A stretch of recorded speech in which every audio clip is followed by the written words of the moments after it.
প্রিয় শ্রোতা বন্ধু, বেদ পাঠশালা অনুষ্ঠানে আপনাকে স্বাগত জানাই। এই অনুষ্ঠানে আমরা বাইবেলের পুরাতন নিয়ম অধ্যয়নের প্রায় শেষের দিকে এসে পড়েছি। এখন আমরা ভাওবাদীদের বইগুলি অধ্যয়নের মধ্যে দিয়ে সখরীয় ভাওবাদী পুস্তকে এসে পৌঁছেছি। আসুন এখন দেখি এই সখরীয় ভাওবাদীর ভবিষ্যৎবাণী কিভাবে শুরু হয়েছে। লেখা আছে, সখরীয় প্রাপ্ত দুই দর্শনের বৃত্তান্ত। দারিয়াবাসের দ্বিতীয় বছরের অষ্টম মাসে সদাপ্রভুর এই বাক্য ইদ্দোর পৌত্র বেরিখিয়ের পুত্র সখরীয় ভাবাদের নিকটে উপস্থিত হইল। সদাপ্রভু তোমাদের পিতৃপুরুষদের প্রতি অতিশয় ক্রোধাবিষ্ট হইয়াছিলেন। অতএব তুমি এই লোকদিওকে বলো, বাহিনীগণের সদাপ্রভু এই কথা কহেন, তোমরা আমার প্রতি ফিরো। ইহা বাহিনীগণের সদাপ্রভু বলেন। আমিও তোমাদের প্রতি ফিরিব, ইহা বাহিনীগণের সদাপ্রভু বলেন। তোমরা তোমাদের পিতৃপুরুষদের সদৃশ্য হইও না, তাদিওকে পূর্বকালীন ভাওবাদীগণ উচ্চৈস্বরে বলিত। বাহিনীগণের সদাপ্রভু এই কথা কহেন, তোমরা আপন আপন কুপথ হইতে ও আপন আপন কুকার্য হইতে ফিরো। কিন্তু তাহারা শুনিত না, আমার কথায় কর্ণপাত করিত না।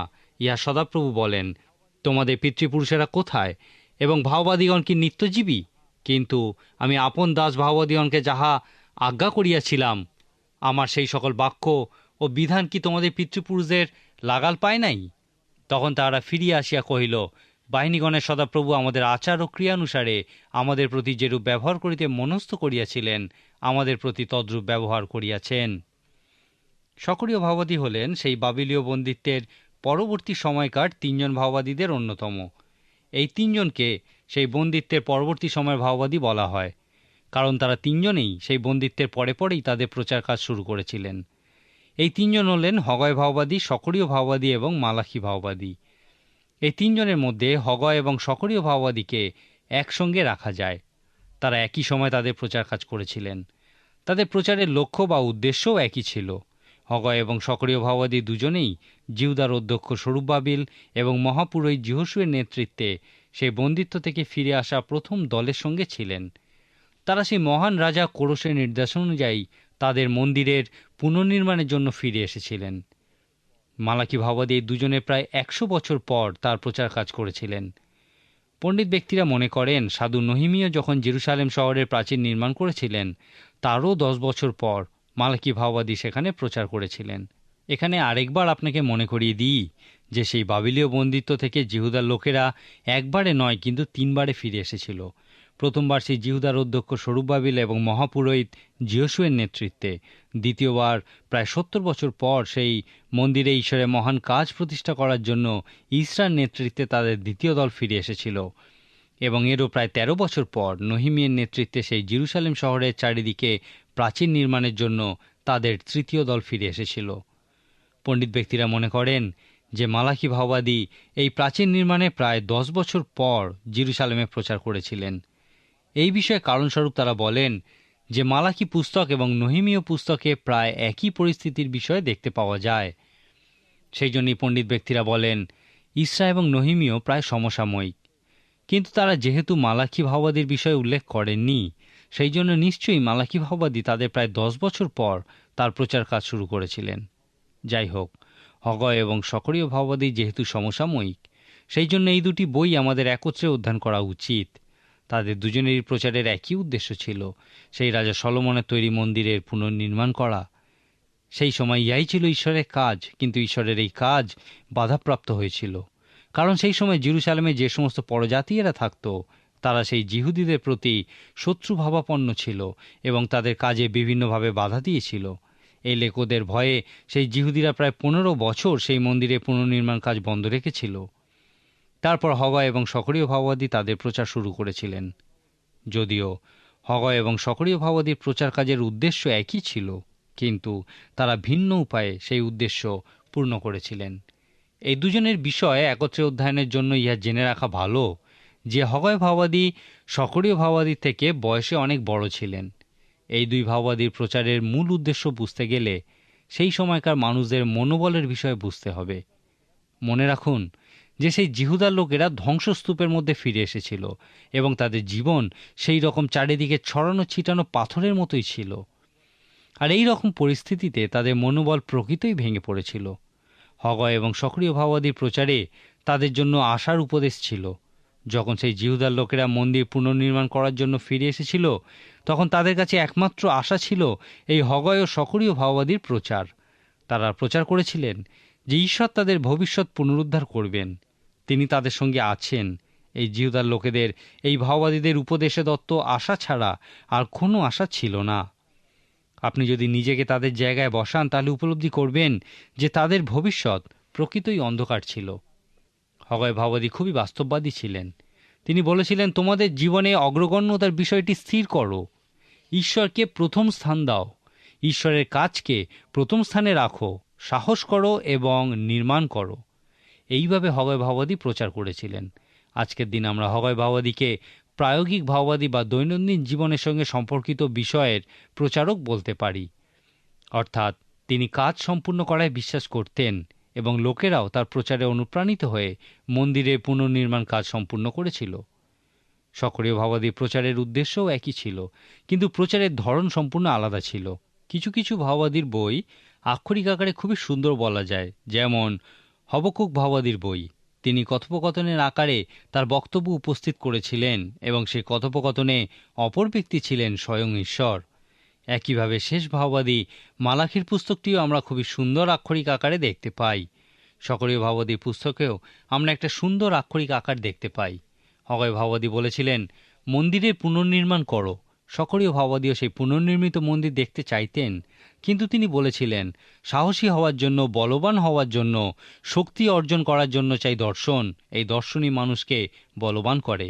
রাজা সলোমন বলেছিলেন, দর্শন না থাকলে মানুষ ধ্বংস হয়ে যায়। এই কথার মধ্যে দিয়ে তিনি কি বলতে চেয়েছিলেন? তিনি বলতে চেয়েছিলেন যে যদি তাদের ঈশ্বরের সম্পর্কে কোনো দর্শন না থাকে, যে তিনি কে, তিনি কি করতে পারেন এবং তিনি কতটা পার্থক্য গড়ে দিতে পারেন, যদি ঈশ্বর সম্পর্কে তাদের এই ধারণা না থাকে, তাহলে কোনো মতেই তারা বলবান হতে পারবে না। তারা নিরুৎসাহ হয়ে পড়বে এবং হতাশার কাছে নিজেদেরকে সমর্পণ করবে এবং তারা কাজ সম্পূর্ণ করতে পারবে না। হগয় এবং সক্রিয় ভাওবাদী একসঙ্গে খুব সুন্দর কাজ করেছিলেন। যখন মানুষ তাদের দুঃখের কারণে নিরুৎসাহ হয়ে পড়ে, তখন তাদের চারপাশে তারা শুধু সমস্যাই দেখতে পায়। যদি আপনি এখন কোনো সমস্যার মধ্যে থাকেন এবং আপনার চারপাশের লোকের কাছে যদি আপনি আপনার সমস্যার বিষয়ে বলেন, তাহলে আবিষ্কার করবেন যে আপনার মতো আপনার চারপাশের লোকেরও ওই একই সমস্যায় ভুগছে। আমি একবার একটা গল্প শুনেছিলাম যে একজন লোক একদিন কোনো একটা উঁচু সেতুর উপর থেকে লাফিয়ে পড়ে আত্মহত্যার চেষ্টা করছিল। সেই সময় অন্য আরেকজন লোক তাকে বাধা দিয়েছিল। তারপর তারা ঠিক করেছিল যে প্রথম লোকটি আত্মহত্যার পক্ষে 5টি কারণ দেখাবে এবং দ্বিতীয় লোকটি আত্মহত্যার বিপক্ষে 5টি কারণ দেখাবে। এইভাবে যখন তারা দুজনে পরস্পরের সঙ্গে আলোচনা করছিল এবং সে প্রথম লোকটি আত্মহত্যার পক্ষে 5টি কারণ দেখানোর পর তারা দুজনেই একসঙ্গে লাফিয়ে পড়ে আত্মহত্যা করেছিল। অন্যের দুঃখের কথা অনেক সময়ই মানুষকে নিরুৎসাহ করে তোলে। সক্রিয় ভাওবাদী আজকের এই পৃথিবীতে তাদের উদ্দেশ্যেই প্রচার করেছেন যারা এইরকম লাফিয়ে পড়তে প্রস্তুত। মানুষ যখন সমস্যায় পড়ে তখন সে তার সমস্যা ছাড়া আর কিছুই দেখতে পায় না, আর এই সময়ই তার ঈশ্বরের দর্শন প্রয়োজন। হবকুক ভাওবাদীর মতো তখন তার সেই আত্মিক দুর্গ প্রস্তুত করে তার চূড়ায় বসে ঈশ্বরের প্রতীক্ষা করার প্রয়োজন আছে, যতক্ষণ না ঈশ্বর তাকে দেখান যে তার সেই সমস্যার মধ্যে দিয়ে তিনি তার জীবনে কাজ করছেন। সেই সময় তার ঈশ্বরের রব শোনার জন্য অপেক্ষা করা প্রয়োজন। যখন আপনি কোনো সমস্যাগ্রস্ত মানুষের সঙ্গে কথা বলবেন, তখন বুঝতে পারবেন যে তিনি সমস্যা ছাড়া আর কিছুই দেখতে পাচ্ছেন না। সেই সময় ঈশ্বরের লোকেদের জীবনেও একই রকম কঠিন পরিস্থিতির সৃষ্টি হয়েছিল। সেই সময়কার ঐতিহাসিক ঘটনাবলীর মধ্যে দিয়ে তাদের কঠিন পরিস্থিতির বিষয়টা কিছুটা উপলব্ধি করুন। চিন্তা করুন তারা কোথা থেকে এসেছিল। তারা 70 বছর বন্দি জীবন যাপন করছিল। তাদের মধ্যে কেউ কেউ সে বন্দিত্ব ছাড়া আর কিছুই দেখেনি। আবার অনেকে স্বাধীনভাবে বাস করার পর বন্দী হয়েছিল এবং এখন খুবই বৃদ্ধ হয়ে পড়েছে। তাদের প্রায় প্রত্যেকেই প্রিয়জনদের সেই জেরুজালেম শহরে পতনের সময় হত্যা হতে দেখেছিল। তারপর 70 বছর পর তাদের সঙ্গে কৃতদাসের মতো ব্যবহার করা হয়েছিল। তাদের মনোবল সম্পূর্ণ ভেঙে পড়েছিল। আপনি যখন কোনো কঠিন পরিস্থিতিতে পড়েন, তখন আপনি কি দেখেন? পবিত্র শাস্ত্রে আমরা অনেকবারই শুনি যে ঈশ্বর সেই ভাওবাদীদেরকে একই প্রশ্ন করেছেন, এলিও তুমি কি দেখছো? জিহিজকেল তুমি কি দেখছো? আমোস তুমি কি দেখছো? যীশু খ্রিস্ট বলেছিলেন, এই প্রশ্নের উপর ভিত্তি করে তোমার শরীর আলোতে পূর্ণ হতে পারে, আবার তোমার সমস্ত শরীর অন্ধকারময়ও হতে পারে। যীশু খ্রিস্ট বলেছিলেন, চক্ষুই হলো শরীরের প্রদীপ। এই কথার মধ্যে দিয়ে তিনি বলতে চেয়েছিলেন, আপনি কিভাবে সমস্ত বিষয়ের প্রতি দৃষ্টিপাত করেন? আপনার মানসিকতা কি রকম? আপনার দর্শন কি? এখন এই প্রশ্নগুলির উত্তরের উপর ভিত্তি করে আপনি যে কোনো পরিস্থিতিতেই আপনার শরীর আলোময় করতে পারেন, বা আপনি আপনার শরীর অন্ধকারময়ও করতে পারেন। আপনি অন্ধকারময় শরীর লাভ করতে পারেন, বা ঈশ্বরের আলোকে আলোকিত হতে পারেন। আর এই পার্থক্য আপনি কিভাবে বিভিন্ন বিষয়ের প্রতি দৃষ্টিপাত করেন তার উপরেই নির্ভর করে। সেই কঠিন পরিস্থিতিতে জিহুদার লোকেদের কোনো সুসংবাদ বা আশার বাণী শোনার প্রয়োজন ছিল। তাদের প্রয়োজন ছিল একজন ভাওবাদীর, যিনি ঈশ্বরের দর্শনপ্রাপ্ত এবং সমস্ত লোকেরা সমস্যার কারণে যা দেখতে পায় না তা তিনি তাদেরকে দেখাতে পারেন। তারপর লোকেদেরকে সেই বিষয়ে বলতে পারেন। আমাদেরও উচিত সে ভাওবাদীদের ক্ষেত্রে এই একই ধারণা পোষণ করা। এই ভাওবাদীরা শুধুমাত্র সেই সমস্ত ধ্বংস, সেই সমস্ত বিপর্যয়, নিরাশার কথাই প্রচার করেছেন তা নয়, কিন্তু প্রকৃতই যদি আপনি তাদের বক্তব্য বুঝতে পারেন তাহলে দেখবেন তারা সেই সমস্ত কিছুর মধ্যে দিয়েও আশার কথাই প্রচার করেছিলেন, কারণ তারা ঈশ্বরের কাছ থেকে দর্শন লাভ করেছিলেন, যা অন্য মানুষদের পক্ষে দেখা সম্ভব ছিল না। তারা এই দর্শনের মধ্যে দিয়েই তাদেরকে আশা যোগাতেন। সকরীয় ভাওবাদী এইভাবেই তাদের মধ্যে প্রচার করেছিলেন। এই অনুষ্ঠানে এখন আমরা পুরাতন নিয়মের ভাওবাদীদের বইগুলি থেকে সকরীয় ভাওবাদীর পুস্তকটি অধ্যয়ন করছি। বাইবেলে মোট 29 জন ব্যক্তির এই একই নাম দেখতে পাওয়া যায়। সুতরাং এই সকরীয় নামটি নিশ্চয়ই খুবই জনপ্রিয় নাম ছিল। এখানে আমরা দেখি যে এই সকরীয় ভাওবাদীকে অন্য 28 জনের থেকে আলাদা করার জন্য তার পিতার নাম বলা হয়েছে, কিন্তু এখানে তার পিতামহের নামও বলা হয়েছে, কারণ সকরীয় ভাওবাদী যখন যুবক ছিলেন তখন তার পিতা বেরিখিও মারা যান এবং তার পিতামহ ইদ্দো তাকে মানুষ করেন। এই কারণেই তার পিতা এবং পিতামহ দুজনের নামই উল্লেখ করা হয়েছে। সকরীয় ভাওবাদী পুস্তকের শুরুতেই ব্যবহৃত নামগুলির মধ্যে দিয়ে আপনি এই পুস্তকের উপদেশের বিষয় বুঝতে পারবেন। প্রথমত সকরীয়, যার অর্থ হল জিহোবা মনে রাখেন। তারপর বেরিখিও, যার অর্থ হল জিহোবা আশীর্বাদ করেন। ইদ্দো নামের অর্থ হল তার নিজস্ব সময়ে। সুতরাং এই তিনটি ইব্রিয় নামের অর্থের মধ্যে দিয়ে এই পুস্তকের বক্তব্য সম্পর্কে বুঝতে পারবেন। এই ইব্রিয় নামগুলি একটা কাহিনী বলে। এই পুস্তকের প্রথম অধ্যায় প্রথম পদে এই তিনটি নাম আমাদেরকে বলে যে জিহোবা মনে রাখেন, জিহোবা আশীর্বাদ করেন তার নিরূপিত সময়ে। সকরীয় ভাওবাদী সেই লোকেদের বলতে যাচ্ছিলেন, ঈশ্বর তোমাদের মনে রাখেন। ঈশ্বর পিতা অব্রাহামের সময় থেকে তোমাদের মনোনীত করেছেন। তোমরা পিছনের দিকে তাকিয়ে দেখো ঈশ্বর কতবার তোমাদেরকে মনে করেছেন। যদিও তোমরা ভুলে গেছিলে যে তোমরা তাঁর মনোনীত। তিনি অলৌকিকভাবে তোমাদেরকে মিশর দেশ থেকে উদ্ধার করেছিলেন। সেই প্রান্তরে অলৌকিকভাবে সমস্ত প্রয়োজন পূর্ণ করেছিলেন। তিনি তোমাদের মনে করেন কারণ তোমরা তাঁর মনোনীত, এবং তার নিরূপিত সময়ে তিনি তোমাদেরকে আশীর্বাদ করবেন। ওই তিনটি নামের মধ্যে দিয়ে আপনি এই উপদেশই দেখতে পাবেন। ঈশ্বর সকরীয় ভাওবাদীর মধ্যে দিয়ে যা বলেছিলেন তা হলো, তোমরা আমার প্রতি ফেরো, তাহলে আমিও তোমাদের প্রতি ফিরব। সেই জিহুদা লোকেদের নিজস্ব ভূমিতে ভৌগোলিক প্রত্যাবর্তন ইতিমধ্যেই ঘটে গেছে, কিন্তু ইহা ঈশ্বরের দিকে আত্মিক প্রত্যাবর্তনের সমান নয়। আমি আগেও অনেকবার বলেছি যে এই ভৌগোলিক প্রত্যাবর্তনের বিষয় ভবিষ্যৎবাণী আমরা ইতিমধ্যেই পূর্ণ হতে দেখেছি। জিহুদিরা সমগ্র পৃথিবীতে ছড়িয়ে পড়েছিল এবং আজকের দিনে তারা আবার তাদের নিজস্ব পবিত্র ভূমিতে ফিরে আসছে। ইহা খুবই আকর্ষণীয় বিষয়, কারণ ইহা সেই ভবিষ্যৎবাণী পূর্ণ হতে দেখায়। সেই ভাওবাদীরা শুধু এই ভৌগোলিক প্রত্যাবর্তনের বিষয় নয়, কিন্তু তাদের ঈশ্বরের প্রতি আত্মিক প্রত্যাবর্তনের কথাও বলেছিলেন। সকরীয় ভাওবাদী এই বিষয়টি আমাদেরকে খুব স্পষ্ট করে বলেছেন। লেখা আছে, তোমরা আমার প্রতি ফিরো। ইহা বাহিনীগণের সদাপ্রভু বলেন, আমিও তোমাদের প্রতি ফিরিব। এই 3 পদে 3 বার বাহিনীগণের সদাপ্রভু বলেন কথাটা দেখতে পাই, যা আমাদের সকরীয় ভাওবাদীর উপদেশের পরবর্তী অংশের দিকে নিয়ে যায়। মনে রাখুন যে সেই সময় জিহুদার লোকেদের সামরিক এবং রাজনৈতিক শক্তি বলে কিছুই ছিল না। তাদের কোনো সৈন্যবাহিনী ছিল না, অস্ত্রশস্ত্রও ছিল না।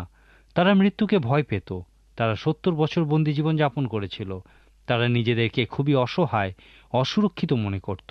সম্ভবত একটাই চিন্তা সর্বদা তাদের মাথায় ঘুরত যে কিভাবে তারা নিজেদেরকে রক্ষা করবে। এই প্রশ্নের উত্তর রূপে সকরীয় ভাওবাদী তার পুস্তকে 53 বার বলেছেন বাহিনীগণের সদাপ্রভু। অর্থাৎ তিনি বলতে চেয়েছিলেন যে তাদের ঈশ্বরের অসীম ক্ষমতা আছে। তিনি সমস্ত জগৎকে তার ইচ্ছা পালন করার জন্য বাধ্য করতে পারেন। সুতরাং তোমাদের সৈন্যবাহিনীর কোনো প্রয়োজন নেই। বাহিনীগণের সদাপ্রভু তোমাদের সকল ভার নিতে সক্ষম। এই বিষয়ে একটা খুব সুন্দর উদাহরণ আমরা সেই ইতিহাস বিষয়ক বইতে দেখতে পাই। আপনার কি সেই ইলিশায় ভাওবাদীর জীবনে একটা ঘটনার কথা মনে আছে? অরামের রাজা একবার ইলিশায় ভাওবাদী যে শহরে ছিলেন, সেই শহরটি অবরোধ করার জন্য এক রাত্রিতে সৈন্য পাঠিয়েছিলেন। তারপর দেখি লেখা আছে, আর ঈশ্বরের লোকের পরিচারক প্রত্যুষে উঠিয়া যখন বাইরে গেল, তখন দেখো অনেক অশ্ব ও রথ সহ এক সৈন্যদল নগর বেষ্টন করিয়াছে। পরে তাহার চাকর তাহাকে কহিল, হায় হায়, হে প্রভু, আমরা কি করিব? তিনি কহিলেন, ভয় করিও না, উহাদের সঙ্গীদের অপেক্ষা আমাদের সঙ্গী অধিক। তখন ইলিশায় প্রার্থনা করিয়া কহিলেন, হে সদাপ্রভু, বিনয় করি ইহার চক্ষু খুলিয়া দাও, যেন এ দেখিতে পায়। তখন সদাপ্রভু সেই যুবকটির চক্ষু খুলিয়া দিলেন, এবং সে দেখিতে পাইল। আর দেখো, ইলিশায় চারিদিকে অগ্নিময় অশ্বে ও রথে পর্বত পরিপূর্ণ। বাহিনীগণের সদাপ্রভু কথাটি এই অর্থই ব্যাখ্যা করে। যখন আপনি এই বাহিনীগণের সদাপ্রভুর কাছ থেকে দর্শন লাভ করেন, তখন তাকে সর্বশক্তিমান রূপেই দেখতে পাবেন, তাকে অসীম ক্ষমতা সম্পন্ন রূপে দেখতে পাবেন, যিনি আপনাকে যে কোনো পরিস্থিতিতে রক্ষা করতে পারেন এবং তার ইচ্ছা আপনার জীবনে পূর্ণ করতে পারেন। সকরীয় ভাবাদী প্রচারের ইহা একটি গুরুত্বপূর্ণ অংশ। এরপর আমরা দেখি, তোমরা আমার প্রতি ফিরো, আমিও তোমাদের প্রতি ফিরিব। এই কথাটি সকরীয় ভাবাদী আরও ব্যাখ্যা করেছেন। লক্ষ্য করুন, সকরীয় ভাবাদী তাদেরকে বলেছেন যে ঈশ্বর তাদের জন্য 3টি পথ খুলে রেখেছেন, যেন তারা তাঁর কাছে ফিরে আসেন এবং তিনিও তাদের প্রতি ফিরতে পারেন। তিনি বলেছেন, প্রথমত, ঈশ্বর তাদের কাছে তাঁর ইচ্ছা প্রকাশ করবেন। এখানে লক্ষ্য করুন যে কতবার সকরীয় ভাবাদী বলেছেন যে ঈশ্বর তার লোকেদের সঙ্গে কথা বলেন। যদি আপনি ঈশ্বরের প্রতি ফিরতে চান এবং আপনার জীবনে তাঁর ইচ্ছা জানতে চান, তাহলে কোথা থেকে শুরু করবেন? পবিত্র শাস্ত্র, ঈশ্বরের বাক্য থেকেই শুরু করুন। ঈশ্বরের বাক্য শোনার মধ্যে দিয়েই বিশ্বাস জন্মায়। ঈশ্বরের বাক্য থেকেই শুরু করুন, কারণ ইহা আপনাকে ঈশ্বরের ইচ্ছা বুঝতে সাহায্য করে। ঈশ্বরের বাক্য আপনাকে ঈশ্বরের দিকে ফেরার পথের সন্ধান দেয়। সকরীয় ভাবাদী ইহাই স্পষ্ট করে বলেছেন। দ্বিতীয় পথের বিষয়ে সকরীয় ভাবাদী বলেছেন, আমাদের ঈশ্বরের প্রতি ফিরতে হবে, যেন ঈশ্বর সেই মসিহের আগমনের মধ্যে দিয়ে আমাদের প্রতি ফিরতে পারেন। যিশু ভাবাদী পুস্তকে সবথেকে বেশি মসিহ সম্পর্কে ভবিষ্যৎবাণী দেখতে পাওয়া যায়। যিশু ভাবাদী পুস্তকের পর এই সকরীয় ভাবাদীর পুস্তকেই মসিহ সম্পর্কিত সবথেকে বেশি ভবিষ্যৎবাণী দেখতে পাওয়া যায়। সকরীয় ভাবাদী প্রকৃতপক্ষেই আমাদের মসিহের আগমনের বিষয়ে বলে। সকরীয় ভাবাদী বলেছিলেন, ঈশ্বর বলেন, তোমরা আমার দিকে ফেরো, তাহলে আমিও তোমাদের দিকে ফিরব। আর সেই জন্যেই আমি একটা পথ প্রস্তুত করতে চলেছি, যে পথে তোমরা আমার প্রতি ফিরতে পারবে, তাহলে সেই মসিহ। যখন সেই মসিহ আসবেন, তিনি বলবেন, আমি পথ, সত্য, জীবন। আমাদিয়া না আসিলে কেহ পিতার নিকটে আইসে না। সেই জিহুদীরা যারা সকরীয় ভাবাদীর ভবিষ্যৎবাণী জানতেন, তারা বুঝেছিলেন যে যীশু খ্রিস্ট সেই সকরীয় ভাবাদীর মতোই বলেছিলেন, তোমরা আমার প্রতি ফেরো, তাহলে আমিও তোমাদের প্রতি ফিরব। তোমরা ঈশ্বরে বিশ্বাস করো, এখন আমার প্রতিও বিশ্বাস করো, কারণ আমি সেই পথ। ঈশ্বরের প্রতি ফেরার আমি একমাত্র পথ। এই সেই দ্বিতীয় উপায়, যার মধ্যে দিয়ে সকরীয় ভাবাদী আমাদেরকে বলেছেন, আমরা যদি ঈশ্বরের প্রতি ফিরি, তাহলে তিনিও আমাদের প্রতি ফিরবেন। ঈশ্বরের প্রতি ফেরার তৃতীয় পথরূপে সকরীয় ভাবাদী আমাদেরকে পবিত্র আত্মার বিষয় বলেছেন। আপনার নিশ্চয়ই মনে আছে যে সেই জিহুদীদের সামরিক বা রাজনৈতিক কোনো শক্তি ছিল না, এবং সেই বিষয়ে তারা যথেষ্ট উদ্বিগ্নও ছিল। আর এই বিষয়ে তারা প্রশ্ন করতে উদ্যত হলে সকরীয় ভাবাদী তাদেরকে বলেছিলেন, পরাক্রম দ্বারা নয়, বল দ্বারাও নয়, কিন্তু আমার আত্মা দ্বারা, ইহা বাহিনীগণের সদাপ্রভু বলেন। তোমরা আমার কাছে বাক্য দ্বারা আসতে পারো, মসিহের মধ্যে দিয়েও আসতে পারো, এবং আমি পবিত্র আত্মার দ্বারা তোমাদের প্রতি ফিরব। ইহা ছিল পঞ্চসপ্তমীর দিন সংক্রান্ত সকরীয় ভাবাদীর ভবিষ্যৎবাণী। সকরীয় ভাবাদী পরাক্রম দ্বারা নয়, বল দ্বারাও নয়, কিন্তু আমার আত্মা দ্বারা, ইহা বাহিনীগণের সদাপ্রভু বলেন। এই কথা বলার মধ্যে দিয়ে পুত্রের এবং পবিত্র আত্মার আসার কথাই বলেছিলেন।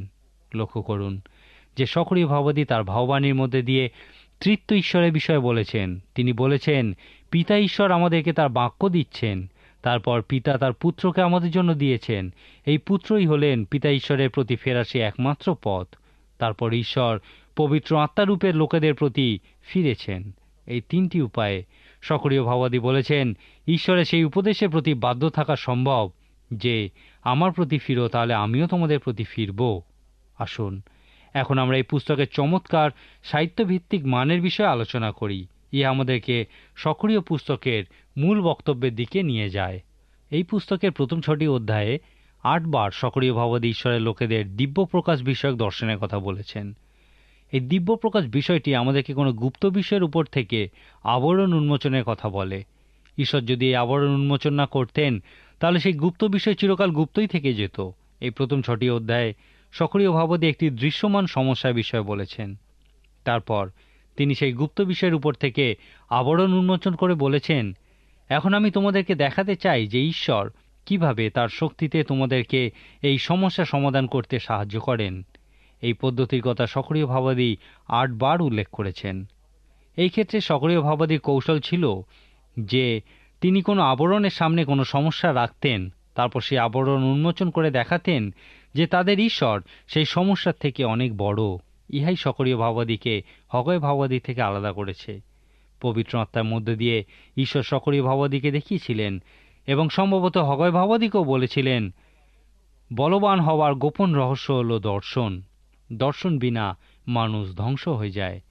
সেই ভীত সন্ত্রস্ত হতাশাগ্রস্ত জিহুদীদেরও একটা দর্শনের প্রয়োজন আছে। সেই ঈশ্বরের দর্শনের প্রয়োজন আছে যিনি তাদের সকল সমস্যার সমাধান করতে পারেন। নতুন নিয়মে আমরা সাধু পৌলের পত্রগুলিতে দেখি যে তিনিও কঠিন পরিস্থিতি যে কী তা উপলব্ধি করেছিলেন। তিনি বুঝেছিলেন যে এই মতো পরিস্থিতিতে সবথেকে বেশি প্রয়োজন হল অজানাকে জানা। তখন স্বর্গীয় দর্শনের প্রয়োজন হয় যা অন্য কেউ দেখতে পায় না।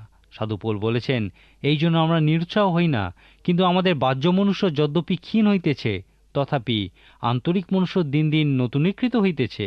বস্তুত আপাতত আমাদের যে লঘুতর ক্লেশ হইয়া থাকে, তাহা উত্তর উত্তর অনুপম রূপে আমাদের জন্য অনন্তকাল স্থায়ী গুরুতর প্রতাপ সাধন করিতেছে। আমরা তো দৃশ্যবস্তু লক্ষ্য না করিয়া অদৃশ্য বস্তু লক্ষ্য করিতেছি, কারণ যাহা যাহা দৃশ্য তাহা ক্ষণকাল স্থায়ী, কিন্তু যাহা যাহা অদৃশ্য তাহা অনন্তকাল স্থায়ী। সাধু পৌল এখানে বলেছেন যে সবলতার মূল চাবিকাঠি হল দর্শন। এই দৃশ্যমান পৃথিবীতে বলবান হতে গেলে আপনাকে অদৃশ্য বিষয় সকল দেখা শিখতেই হবে। আপনার সে অদৃশ্য ঈশ্বরকে দেখার প্রয়োজন আছে। একজন বিখ্যাত ব্যক্তি এই বিষয়টার ব্যাখ্যা করতে গিয়ে বলেছিলেন, বলবান হওয়ার গোপন রহস্য হল দর্শন, কিন্তু এই দর্শনের প্রমাণ হল বলবান হওয়া। দর্শনের স্পষ্ট প্রদর্শনী এই শক্তি বা সবলতা যার সাহায্যে মানুষ বর্তমান কঠিন পরিস্থিতির সম্মুখীন হতে পারে। সক্রিয় ভাববাদী ইহাই করেছেন। তিনি প্রথম 6টি অধ্যায়ে প্রথমে সেই সমস্যা সকলের বিষয়ে বলেছেন, তারপর সেই গুপ্ত বিষয়ের উপর থেকে আবরণ উন্মোচন করে বলেছেন, ঈশ্বরের দিকে দেখো। 8 বার সক্রিয় ভাববাদী এই রকম দর্শনের বিষয়ে বলেছেন। এই জন্যই তাকে দিব্য প্রকাশক বিষয়ক ভাববাদী বলা হয়। সক্রিয় ভাববাদী ঈশ্বরকে তাঁর লোকেদের পক্ষে 3টি উপায়ে কাজ করতে দেখেছিলেন: তাঁর ইচ্ছা জানানোর মধ্যে দিয়ে, তার প্রতি ফেরার আহ্বানের মধ্যে দিয়ে এবং মসিহের আগমন বার্তা জানানোর মধ্যে দিয়ে। এবং তৃতীয় পথ হল সেই প্রতিজ্ঞার মধ্যে দিয়ে যে তোমরা আমার প্রতি ফিরো, ইয়া বাহিনীগণের সদাপ্রভু বলেন, আমিও তোমাদের প্রতি ফিরব। আর তা পরাক্রম দ্বারা নয়, বল দ্বারাও নয়, কিন্তু আমার আত্মা দ্বারা। যদি আপনি ঈশ্বর থেকে দূরে থাকেন তাহলে তার কাছে আসুন এবং তাকে প্রশ্ন করুন যেন তিনি আপনার জীবনে তার ইচ্ছা সম্পর্কে জ্ঞাত করেন। তিনি আজও সর্বশক্তিমান ঈশ্বর এবং তিনি আপনার জীবনে কাজ করতে চান। আজকের মতো তাহলে এখানেই শেষ করি। ঈশ্বর আপনার মঙ্গল করুন।